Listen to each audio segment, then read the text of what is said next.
Welcome on this tutorial. Wish all you are well. Here I am going to discuss about the different documents and different diagrams which are very much important for a student as well as for an engineer who are working in the field. These diagrams and documents are important for instrumentation engineer as well as process or chemical engineer, electronics engineer and electrical engineer. Different documents are instrument index. This instrument index having list of instrument with tag number and other informations. Instrument data sheet. This is having specification and other information of a particular instrument. Cable schedule. This describes the different lengths, type and size, color, termination details, route, conduit details. Bill of materials, which is a complete list of all the items that are required to build a product. I will discuss about these different documents in details in a separate tutorial. Now, the different drawings which are very much important are block flow diagram, process flow diagram, piping and instrument diagram, loop diagram, summer diagram, hookup drawing or diagram, JP and instrumentation location drawing. To work in the field means in the process plant, an engineer must know about these different types of drawings. P and ID diagram, this is process and instrumentation diagram. It is also called piping and instrumentation diagram. This P and ID diagram and loop diagram are most important for the whole life of plant, from starting to design, erection and commissioning, startup, operation, maintenance and also for any type of modification. To get the knowledge about those diagrams, an engineer must know about instrument and process equipment symbols, instrumentation identification tags. The documents and drawings are important because they are used to communicate the technical details of a project in a common format. The drawings also become the foundation of future project and cost saving for customers. I'll try to discuss features of different diagrams. This block flow diagram. This diagram expresses a particular operation of a plant. The operation is like that. There is a reactor. Toluene and hydrogen are entered into this reactor to produce benzene and methane. The reaction does not go to the completion and excess toluene is required. The non-condensable gases are separated and discharged. The benzene product and the unreacted toluene are then separated by the distillation column. The toluene is then recycled back to the reactor and the benzene is removed from the product. So this is the operation. Now this operation is described here by the block only. This is one block, there is another block, there is another block. So what are the features of this block flow diagram? The block or rectangles used to represent operation of a full unit. Unit operations such as mixers, separators, reactors, distillation columns and heat exchangers are usually denoted by a simple block or rectangle. The blocks are connected by a straight line which represents the process flow streams. The process flow streams may be mixture of liquids, gases and solid flowing through the pipes or ducts. Process flow streams flowing into and out of the blocks are represented by neatly drawing straight lines. These straight lines should normally either horizontal or vertical. The direction of flow of each of the process flow stream must be clearly indicated by arrow symbol. The flow streams should be numbered sequentially or identified. Say this is the toluene, this is effluent, this is benzene, like this. Unit operations, that is blocks, should always be labeled. This block is labeled with reactor, this is gas separator, this is distillation column. Where possible, the diagram should be arranged so that the process material flows from left to right with upstream unit on the left and downstream unit on the right. So this is block flow diagram. So the block flow always indicates the whole process or part of the process by using the different blocks. Next, process flow diagram. Process flow diagram, also known as process flow chart, process flow sheet, process flow scheme, system flow diagram. Process flow diagram is the best document to develop more complex P&I diagram. What is PFD or process flow diagram? Process flow diagram is a simple drawing that shows relationship between major components. Relationship between major components in a process plant using equipment symbols and shows the primary process flow path of a unit. We can visualize the flow of material within the plant with the help of those drawings. To show the practical process example with process flow diagram, let's examine three diagrams here for a compressor control system. In this fictitious process, water is being evaporated from a process solution under partial vacuum. The compressor transports the vapor to a knockout drum where some of them condensed into the liquid form. Now this process is described here by using the process flow diagram. Here the total process is described by using the main components. Which are the main component? Evaporator, compressor, knockout drums, and as well as little about the different control valves and other accessories. So the purpose of the process flow diagram is merely to show the general flow of the process itself, and it shows a very minimum of control instrumentation. May say here how this control valve is controlled or which are the related instruments connected with this control valve not indicated here. Similarly for this control valve. Or for the case of compressor, what are the different control systems are used, this is not indicated here. I am taking another example here describing what are the different informations provided by process flow diagram. Process flow diagram provides all major equipments. Here it indicates the major equipments. Which are the major equipments? This is one distillation column, this is another distillation column, this is one pump, this is reboiler, this is reflex drum, this is one control valve. These are the main parts indicated by the process flow diagram. Next, process flow diagram shows all the flow streams. Here the flow stream is gas, here the flow stream is named as sweat gas, here this is makeup water, this is rich amine. Process flow diagram indicates flow direction also. Say this is coming from here to this direction and the flow direction is indicated by the arrow symbol.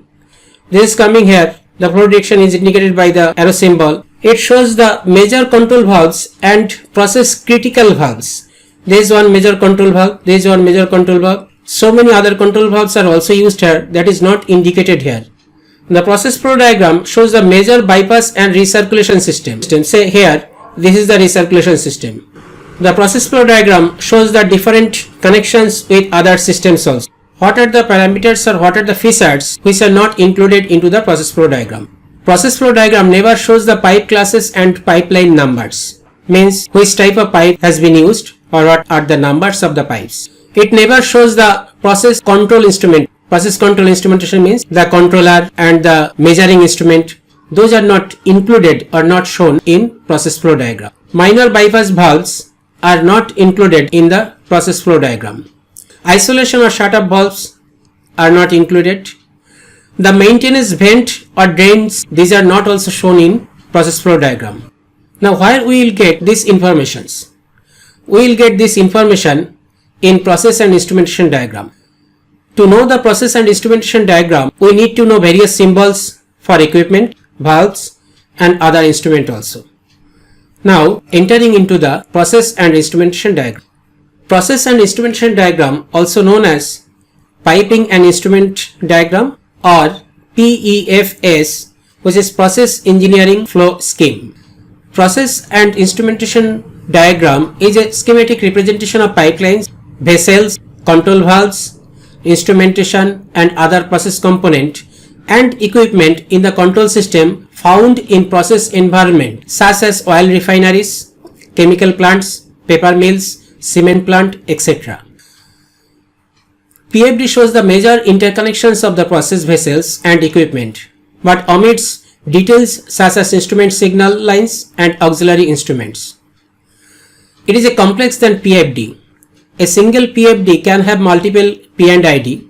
This means if some system is shown on a single PFD, to show the same system on P&ID, it may require multiple PID sheet.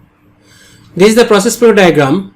I have already used this diagram while I was explaining process flow diagram. Same example of process I am using here to explain the process and instrumentation diagram. So this is process or instrumentation diagram. No control system was explained here. Means what are the different control systems related with the compressor, it was not explained here.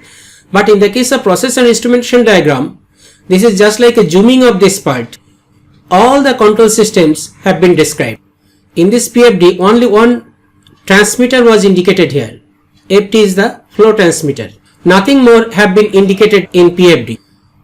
In the case of process and instrumentation diagram, we can see here FIC42. This is flow indicating controller. This controller gets two signal. One signal from this flow transmitter. This is the symbol of Venturi flow meter. This flow transmitter gives flow signal to the flow controller. And the signal is coming from this pressure differential transmitter. This pressure differential transmitter, differential pressure means pressure difference between these 2 points. This signal is the differential pressure signal. This is one input. Flow transmitter signal. Flow signal is another input. According to these two signal, this controller is giving a particular signal to the control valve, which is ultimately controlling the recirculation of this flow. This recirculation path flow is controlled by this control valve. So here in the compressor, what are the different control systems are there, it is indicated in the process and instrumentation diagram or piping and instrumentation diagram. But in PFD, it was totally absent. Similarly, if we zoom in this part, we will get similar type of control operations also. Also, we will get the similar type of control operation in this case also. So what is the difference between PFD and PID?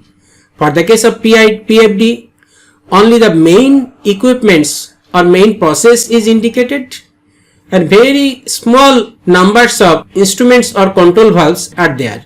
But in the case of piping and instrumentation diagram, every control instruments, every measuring instruments, every valve, these are indicated in the piping and instrumentation diagram.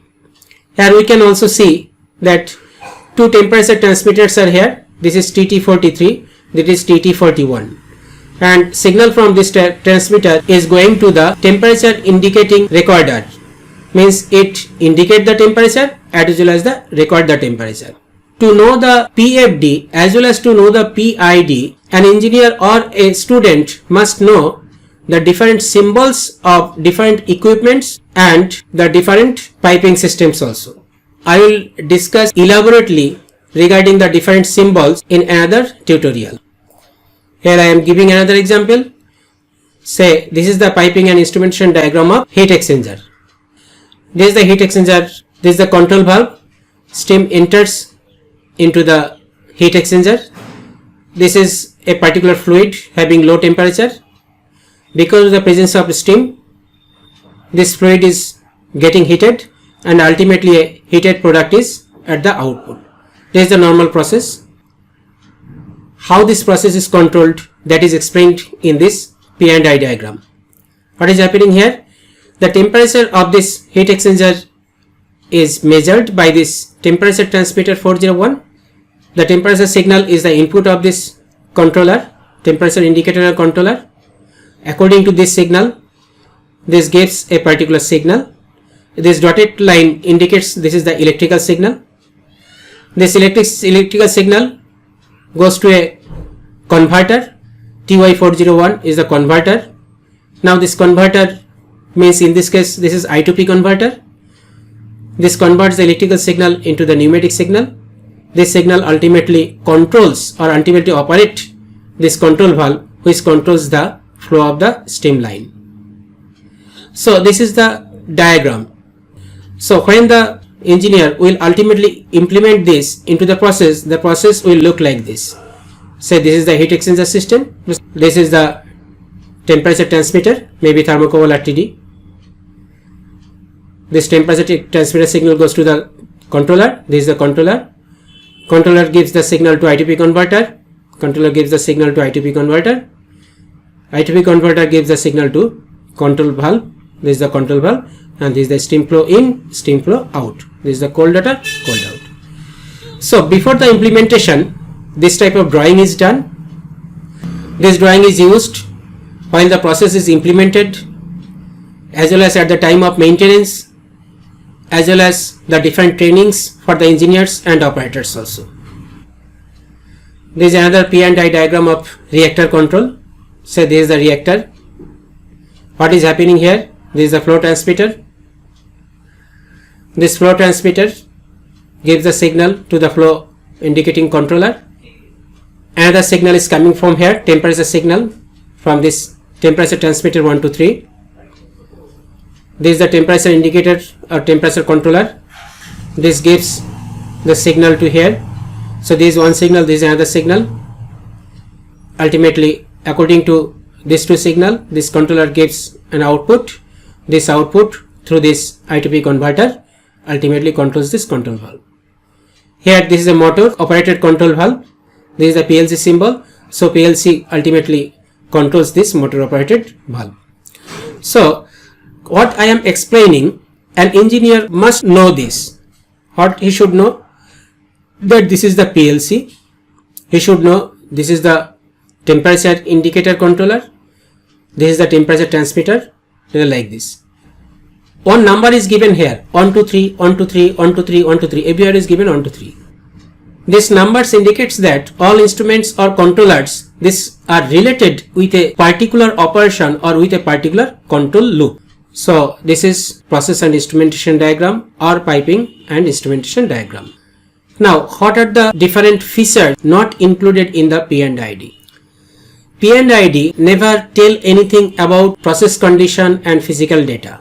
Process condition and physical data means it never indicate what are the value of temperature, what are the value of flow or pressure like that.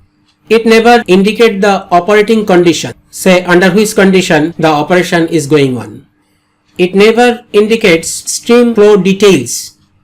Stream flow details means, say this is the steam in, but what is the flow rate of this steam, how much is the temperature of this steam is not indicated in P&I diagram. This P&I diagram never indicate the equipment location. Equipment location means the exact location of the instrument or equipment in the process. This is not indicated in P&I diagram. Next, pipe routing, length and fittings. These are not mentioned in the P&I diagram. Pipe routing means from where to where the pipe has been installed, means exact location. The length of the pipe between two instrument or two equipment, and also the different fitting which are required to install the different instrument and also pipes. These type of features are not mentioned in the P&I diagram. Support and structural detail means an instrument or a control valve, how it is mechanically installed or inside the plant. It is not indicated in the P&I diagram. A P&ID diagram never shows what are the types of the cable used for connecting the different instrument, wire numbers, terminal blocks. These are not mentioned in the piping and instrument diagram. So process flow diagram gives an overview idea of the process using the different major equipments. Piping and instrument diagram gives the more details, more instrument, more control operations are included in the piping and instrument diagram. If we want to know or examine this type of different levels, we must go to the loop diagram. I will explain loop diagram and other important diagrams in a separate tutorial.